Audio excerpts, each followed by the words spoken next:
आज मी तुमच्यासोबत मँगो रवा केकची एकदम सोपी रेसिपी शेअर करणार आहे आणि जर तुमच्याकडे कप मेजरमेंट नसतील ना तरीसुद्धा तुम्ही ही रेसिपी बनवू शकता। तर त्यासाठी काय करायचं, एका मिक्सरच्या भांड्यामध्ये 1.5 वाटी रवा घ्यायचा आहे। तुम्ही बारीक किंवा जाड कोणताही घेऊ शकता आणि 2 ते 3 मिनिटं हा मिक्सरला फिरवून घ्यायचा आहे। तो काढून घेतलेला एका बाउलमध्ये। आता त्याच मिक्सरच्या भांड्यामध्ये मी अर्धी वाटी साखर घेतलेली आहे आणि त्या साखरेची पावडर करून ती सुद्धा त्या रवा ठेवलेल्या भांड्यामध्येच काढून घ्यायचे आहे। 2 हापूस आंब्यांचा मी पल्प काढून घेतलेला आहे आणि त्याची सुद्धा प्युरी बनवून घ्यायची आहे।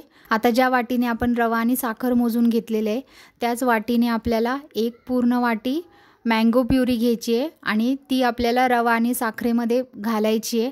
रवा, साखर आणि मँगो प्युरी ते मोजताना तुम्ही एकाच वाटीचा उपयोग करा म्हणजे प्रमाण चुकणार नाही। आता यामध्ये मी पाव वाटी तूप घातलेलं आहे। आता हे सगळं बॅटर मिक्स करायचं आहे आणि एकाच दिशेने हे बॅटर मिक्स करायचं आहे। अर्धी वाटी नॉर्मल टेम्परेचरचं दूध घेतलेलं आहे। आता ते घालून सुद्धा मिक्स करायचं आहे व्यवस्थित आणि झाकून अर्धा तास आपल्याला रवा भिजून द्यायचा आहे। आता अर्ध्या तासानंतर बघा आपला रवा छान भिजलेला आहे। आता यामध्ये अर्धा टीस्पून बेकिंग सोडा घ्यायचा आहे। जर तुमच्याकडे मेजरिंग स्पून नसतील ना तर आपला जो पोह्याचा चमचा असतो ना त्याचा पाव चमचा बेकिंग सोडा आणि सेम पाव चमचा आपल्याला बेकिंग पावडर यामध्ये घालायची आहे। प्रमाण बिलकुल चुकून देऊ नका आणि मिक्स करून घ्यायचं आहे आणि एकाच दिशेने मिक्स करायचं आहे।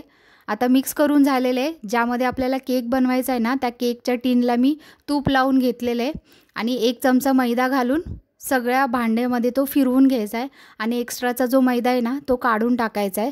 आता आपलं भांडं केकसाठी तयार आहे। त्यामध्ये केकचं बॅटर घातलेलं आहे आणि थोडं टॅप करून घ्यायचं आहे। वरून डेकोरेशनसाठी बदाम, पिस्ता आणि मनुके लावलेले आहेत।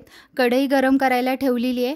त्यामध्ये स्टँड ठेवून आपलं केकचं भांडं ठेवायचं आहे आणि जवळजवळ मी 40 मिनिटं हा केक बेक करून घेतलेला आहे। बघा आपला केक छान बेक झालेला आहे। त्यानंतर तो व्यवस्थित थंड करून घ्यायचा आहे आणि त्याच्या कडा मोकळ्या करून घ्यायच्यात। त्यानंतर मोकळा करून घ्यायचा आहे भांड्यामधून। बघा किती सॉफ्ट केक तयार झालेला आहे आपला, एकदम स्पॉन्जी झालेला आहे तयार हा केक। खूप कमी साहित्यामध्ये हा केक तयार होतो। हा केक टेस्टी तर आहे त्यासोबत हेल्दी सुद्धा आहे कारण यामध्ये आपण रव्याचा आणि तुपाचा उपयोग केलेला आहे। ही मँगो रवा केकची रेसिपी नक्की ट्राय करा आणि तुम्हाला कशी वाटली ती मला कमेंट करून नक्की सांगा।